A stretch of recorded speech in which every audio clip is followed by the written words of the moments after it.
கிரிக்கெட்டை பற்றி ஆனால் அவனா தெரியாமல் நேரடியாக ஐபிஎல் ஃபைனல்ஸ் பார்த்த கதையா எலெக்ஷனில் என்ன நடக்குது ஏது நடக்குதுன்னு முன்ன பின்ன பார்க்காம ஸ்ட்ரைட்டாக எலெக்ஷன் ரிசல்ட்டை பார்க்க உட்காந்தாச்சு. இந்த கிராமத்து பக்கம் என்றானா பேப்பர் போடுறவன்லேருந்து களை வெட்ட போகிற அக்கா வரைக்கும் எல்லாரும் அரசியல் தெரிஞ்சவங்களாக இருக்காயே.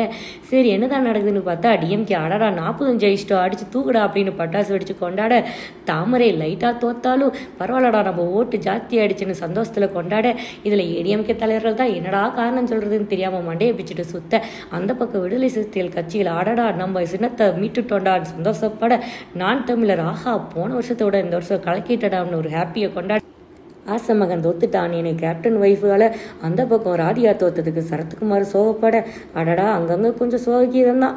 சென்ட்ரலில் பார்த்தா அடடா தாமரை எப்படியோ ஜெயிச்சிட்டோமடா அப்படின்னு பிஜேபி கொண்டாட, இந்தியா நினச்சதை விட ஓவர் பர்ஃபார்மன்ஸ்டான்னு காங்கிரஸ் செலிப்ரேட் பண்ண, 2020 மேட்ச் ஃபைனல்ஸ் மாதிரி விறுவிறுப்பாக கொண்டு போனதுக்கு நம்ம மக்களுக்கு தாங்க நன்றி சொல்லணும். சரி சூப்பரான ஆட்சி கொடுக்கட்டும் பிஜேபி, ஒரு வலுவான எதிர்க்கட்சியாக இருக்கட்டும் நம்மளோட இந்தியா கூட்டணி. வாழ்த்துக்கள்.